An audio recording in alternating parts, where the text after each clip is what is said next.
Hidup di zaman sekarang, banyak orang yang terjerat hutang berbunga. Awalnya terlihat ringan, hanya cicilan kecil atau pinjaman singkat, tapi lama-kelamaan justru menumpuk dan menyesakkan dada.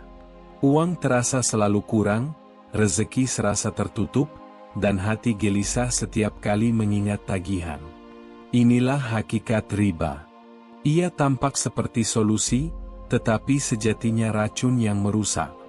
Islam sejak awal telah memperingatkan keras, bahkan Allah menyebut pelaku riba seakan berperang dengannya dan Rasul-Nya. Tidak ada dosa lain yang digambarkan seberat ini. Pertanyaannya, mengapa riba begitu berbahaya? Apa dampaknya di dunia, dan bagaimana ancamannya di akhirat? Mari kita telusuri bersama. Riba dalam pandangan Al-Quran dan Hadits. Islam sangat jelas dan tegas dalam membicarakan riba. Allah menurunkan ayat-ayat yang memperingatkan hambanya, karena riba bukan sekadar transaksi finansial, tetapi sebuah sistem yang merusak keadilan, menindas yang lemah, dan mengundang kemurkaan Allah. Dalam Al-Quran Surat Al-Baqarah ayat 275, Allah berfirman, orang-orang yang memakan riba tidak dapat berdiri melainkan seperti berdirinya orang yang kerasukan setan lantaran gila. Itu karena mereka berkata, sesungguhnya jual beli itu sama dengan riba.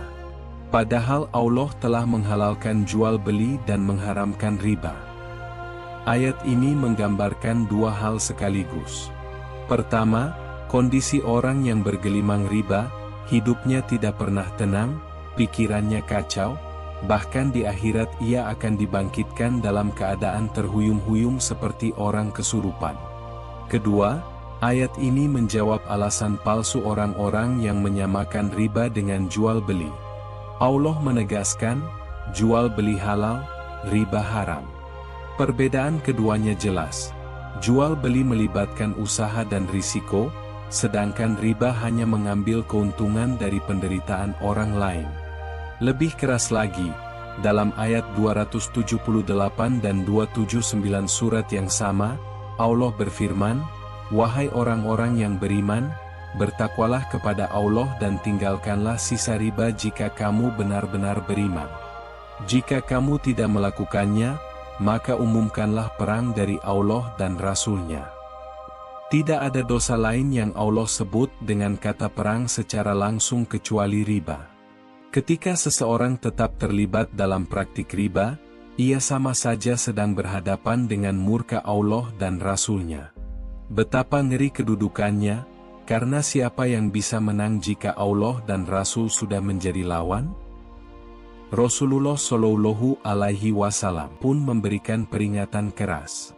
Beliau bersabda, Allah melaknat pemakan riba, pemberi riba, pencatatnya, dan kedua saksinya. Hadis riwayat Muslim. Dalam riwayat lain beliau menegaskan, mereka semuanya sama. Ini artinya, tidak ada yang terbebas dari dosa jika ikut serta dalam praktik riba, walaupun hanya sekadar menulis atau menyaksikan perjanjian. Para ulama menegaskan, riba adalah salah satu dosa besar yang dampaknya meluas. Ia merusak perekonomian, menindas masyarakat kecil, dan menjadikan orang kaya semakin kaya tanpa usaha. Riba juga menutup pintu keberkahan. Harta yang tercampur dengan riba, meskipun jumlahnya banyak, tidak akan membawa ketenangan dan kebaikan. Seseorang mungkin tampak sukses secara duniawi, tetapi hatinya hampa, keluarganya berantakan, dan hidupnya penuh masalah. Riba berbeda dengan pinjaman biasa yang didasari niat baik. Jika seseorang meminjamkan uang lalu memintanya kembali dengan jumlah yang sama, itu adalah kebaikan. Tetapi jika ia meminta tambahan sebagai syarat, disitulah letak riba.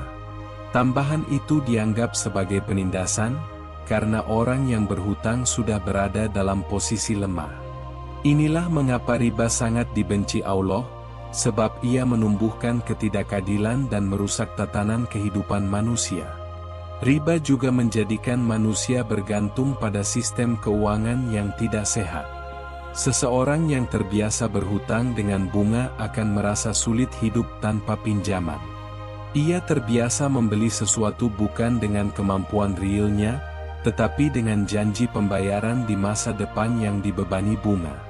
Lambat laun, ia terperangkap dalam lingkaran setan, membayar hutang dengan hutang baru, dan seterusnya, hingga akhirnya seluruh penghasilannya hanya habis untuk membayar bunga yang tidak pernah berkurang. Maka dari itu, memahami bagaimana Al-Quran dan hadits menggambarkan riba adalah langkah awal untuk menyadari betapa bahayanya. Riba bukan hanya masalah ekonomi, tetapi masalah iman. Allah mengaitkan larangan riba dengan tanda keimanan. Siapa yang benar-benar beriman, ia akan meninggalkan riba. Sebaliknya, siapa yang tetap melakukannya, ia telah memilih jalan berperang dengan Allah dan Rasul-Nya. Dampak riba di dunia. Riba tidak hanya mendatangkan dosa di sisi Allah, tetapi juga menimbulkan dampak nyata di dunia. Banyak kisah nyata yang bisa kita saksikan. Ada orang yang awalnya hanya meminjam sedikit dengan bunga ringan, namun karena terlambat membayar, bunganya berlipat ganda. Akhirnya hutang yang kecil berubah menjadi gunung yang tidak mampu ia pikul. Di masa modern, riba menjelma dalam berbagai bentuk, kartu kredit, cicilan berbunga, pinjaman online, dan sistem perbankan konvensional. Semua tampak mudah di awal, tetapi sebenarnya itu adalah jerat yang membuat banyak orang kehilangan kebebasan finansialnya. Mereka bekerja bukan lagi untuk menafkahi keluarga dengan tenang, tetapi untuk mengejar cicilan yang tak pernah habis. Dampak pertama riba adalah hilangnya ketenangan. Orang yang terjerat riba hidupnya dipenuhi kegelisahan. Setiap kali ada telepon masuk, ia takut itu adalah penagih. Setiap kali pintu rumah diketuk, ia khawatir ada debt collector. Tidur tidak nyenyak, makan pun terasa hambar, karena pikirannya terus dihantui hutang. Inilah yang dimaksud rezeki tertutup. Bukan karena tidak ada uang yang masuk, tetapi karena uang itu habis hanya untuk membayar bunga yang tidak ada ujungnya. Dampak kedua adalah hancurnya rumah tangga. Banyak pasangan suami istri yang akhirnya bertengkar karena masalah hutang berbunga. Awalnya hanya ingin membeli barang dengan cara kredit, tetapi kemudian terjebak dalam cicilan panjang. Ketika penghasilan tidak mencukupi, stres meningkat, emosi meledak, dan akhirnya rumah tangga retak. Riba tidak hanya menghancurkan dompet, tetapi juga merusak ikatan keluarga. Dampak ketiga adalah hancurnya hubungan sosial. Orang yang terjerat riba seringkali mengorbankan silaturahmi. Ia malu bertemu saudara atau teman karena belum bisa membayar hutang. Bahkan ada yang sampai rela memutus hubungan agar tidak ditagih. Padahal, Islam sangat menekankan pentingnya silaturahmi sebagai sumber keberkahan rezeki. Maka jelaslah bahwa riba bukan hanya menutup pintu rezeki, tetapi juga memutus salah satu jalan utama datangnya rezeki, yaitu silaturahmi. Dampak keempat adalah kerusakan mental. Banyak orang yang depresi, putus asa, bahkan sampai bunuh diri karena tidak sanggup menanggung hutang riba. Angka bunuh diri akibat beban hutang tinggi, terutama dari pinjaman berbunga, menjadi fenomena nyata di banyak negara. Ini menunjukkan bahwa riba tidak hanya masalah moral, tetapi juga masalah kesehatan mental. Selain itu, riba menimbulkan ketidakadilan ekonomi. Orang kaya yang memberi pinjaman berbunga semakin kaya tanpa usaha, sementara orang miskin semakin miskin karena terbebani bunga. Sistem ini menimbulkan jurang sosial yang semakin lebar, yang pada akhirnya menciptakan keresahan dan ketidakstabilan masyarakat. Dalam skala besar, riba juga merusak ekonomi bangsa. Negara yang berhutang dengan bunga akan sulit bangkit, karena sebagian besar pendapatan hanya dipakai untuk membayar bunga hutang luar negeri. Akibatnya, pembangunan terhambat, rakyat menderita, dan kemiskinan semakin meluas. Berbeda dengan hutang syariah yang berbasis keadilan, riba tidak pernah memberi ruang lega bagi yang lemah. Dalam hutang syariah, jika seseorang kesulitan membayar, ia diberi kelonggaran waktu. Namun dalam riba, keterlambatan justru dihukum dengan tambahan bunga. Orang yang sudah kesulitan semakin diperparah keadaannya. Inilah mengapa riba disebut sebagai bentuk penindasan. Semua ini menunjukkan betapa riba benar-benar racun yang menghancurkan kehidupan manusia. Ia menutup pintu rezeki, merusak rumah tangga, memutus silaturahmi, merampas kesehatan mental, dan menghancurkan perekonomian masyarakat. Maka tidak heran jika Allah menegaskan bahwa riba adalah dosa besar yang harus ditinggalkan, dan siapapun yang tetap melakukannya berarti ia telah memilih jalan kehancuran. Ancaman riba di akhirat. Jika dampak riba di dunia saja sudah begitu menakutkan, maka ancaman di akhirat jauh lebih mengerikan. Rasulullah Shallallahu Alaihi Wasallam menggambarkan keadaan orang yang hidup dengan riba kelak di hari kiamat. Beliau bersabda bahwa orang yang memakan riba akan dibangkitkan dalam keadaan seperti orang kesurupan, terhuyung-huyung, tidak bisa berdiri dengan tegak. Itulah tafsir dari firman Allah dalam Al-Baqarah ayat 275, orang-orang yang memakan riba tidak dapat berdiri melainkan seperti berdirinya orang yang kerasukan setan lantaran gila.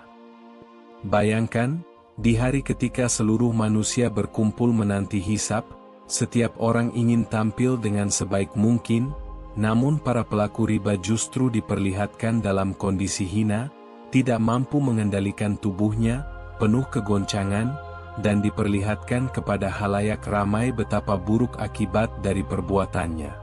Itu adalah kehinaan yang abadi, bukan sekadar aib di dunia, melainkan hukuman yang memalukan di hadapan seluruh umat manusia. Rasulullah juga bersabda dalam hadits yang diriwayatkan oleh Ibnu Majah, 1 dirham dari riba yang dimakan seseorang, sedangkan ia tahu itu riba, lebih besar dosanya di sisi Allah daripada 36 kali zina. Hadits ini menunjukkan bahwa riba adalah dosa besar yang bahkan melebihi perbuatan zina yang sangat tercela. Mengapa demikian? Karena zina hanya merusak moral pribadi dan hubungan antar manusia, sedangkan riba merusak tatanan sosial, menindas yang lemah, dan melibatkan sistem yang luas. Dalam hadits lain disebutkan bahwa Rasulullah menyebut riba memiliki lebih dari 70 cabang dosa, yang paling ringan seperti seseorang berzina dengan ibunya sendiri. Perumpamaan ini begitu keras, menunjukkan bahwa siapapun yang bermain-main dengan riba berarti ia sedang menjerumuskan dirinya ke dalam dosa yang sangat berat. Ancaman riba tidak berhenti di hari kiamat saja. Dalam alam kubur, orang yang mati membawa harta riba akan dihisap dengan sangat berat. Sebagian ulama menjelaskan bahwa harta haram, termasuk riba, akan menjadi penghalang diterimanya amal. Orang yang sholat, puasa, zakat, bahkan haji dengan harta bercampur riba, amalnya terancam tidak diterima oleh Allah. Rasulullah Shallallahu Alaihi Wasallam bersabda, sesungguhnya Allah itu maha baik dan tidak menerima kecuali yang baik. Artinya, amal ibadah harus ditopang oleh harta yang halal. Kisah para sahabat dan tabi'in juga menunjukkan betapa mereka sangat takut terhadap riba. Umar bin Khattab pernah berkata, tinggalkanlah riba dan perkara-perkara yang meragukan. Mereka lebih memilih hidup miskin namun halal, daripada kaya dengan cara riba. Imam Abu Hanifah bahkan enggan makan makanan yang masih samar asal-usulnya, khawatir bercampur dengan harta riba. Semua peringatan ini menunjukkan bahwa riba bukan hanya sekadar dosa biasa. Ia adalah salah satu dosa yang mendatangkan azab berat di akhirat. Tidak ada kebaikan yang bisa menutupi keburukan riba jika seseorang tidak bertaubat. Ia bisa menghancurkan amal, menghapus keberkahan hidup, dan menjerumuskan ke dalam murka Allah. Maka siapapun yang saat ini masih terjerat riba harus segera sadar. Jangan menunda taubat, karena tidak ada yang menjamin umur kita panjang. Riba adalah bom waktu. Bisa jadi seseorang merasa baik-baik saja di dunia, tetapi di akhirat ia menanggung beban yang sangat berat. Jalan keluar dari jeratan riba. Meski ancaman riba begitu mengerikan, Islam selalu memberikan jalan keluar. Allah tidak mungkin menutup pintu taubat bagi hambanya. Siapapun yang bertaubat dari riba dengan sungguh-sungguh, meninggalkannya, dan berusaha mengganti hidupnya dengan cara yang halal, maka Allah akan mengampuni dosa-dosanya. Langkah pertama adalah berhenti dari riba. Jika seseorang masih punya hutang berbunga, maka ia harus berusaha melunasinya secepat mungkin, dan jangan lagi menambah hutang baru dengan riba. Rasulullah Shallallahu Alaihi Wasallam menganjurkan umatnya untuk berdoa agar dilindungi dari hutang dan riba.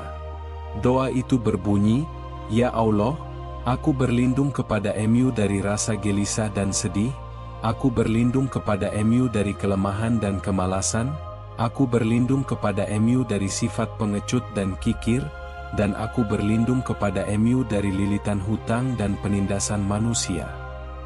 Inilah doa yang sangat penting dibaca pagi dan sore, agar Allah menolong kita dari beban hutang.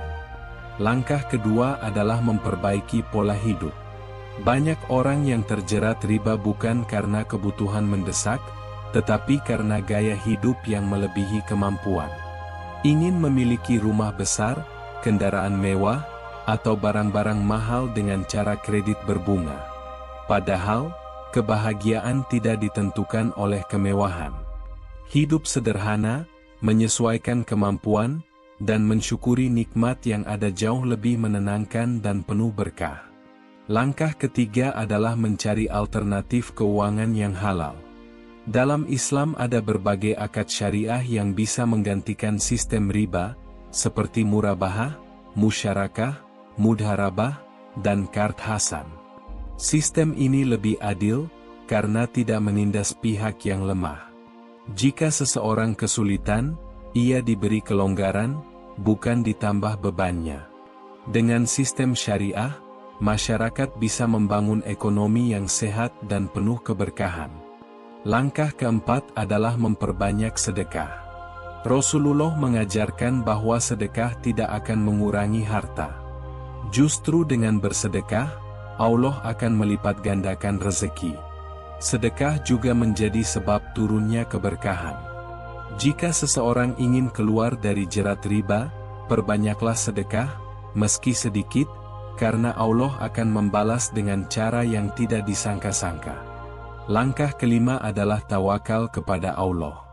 Banyak orang yang takut meninggalkan riba karena khawatir tidak bisa memenuhi kebutuhan hidup.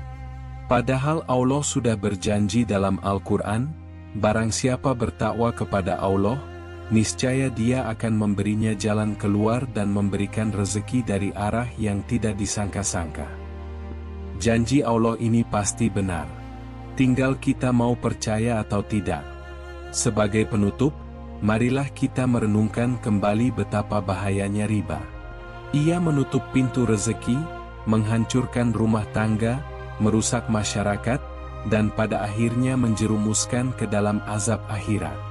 Riba bukan sekadar angka dalam catatan bank, tetapi racun yang menggerogoti kehidupan dunia dan akhirat. Jangan pernah remehkan dosa ini. Jangan menunda taubat. Jika masih ada jalan untuk meninggalkan riba, tinggalkanlah sekarang juga. Karena hidup dengan harta halal, meski sedikit, jauh lebih tenang daripada hidup dengan harta banyak namun bercampur riba. Rasulullah Shallallahu Alaihi Wasallam telah mengingatkan kita. Allah telah menegaskan dengan firman-Nya. Tinggal kita yang memilih, apakah ingin hidup dengan keberkahan atau hidup dalam murka Allah. Semoga Allah menjaga kita, melindungi keluarga kita dari riba, dan memberikan rezeki yang halal, berkah, dan melimpah.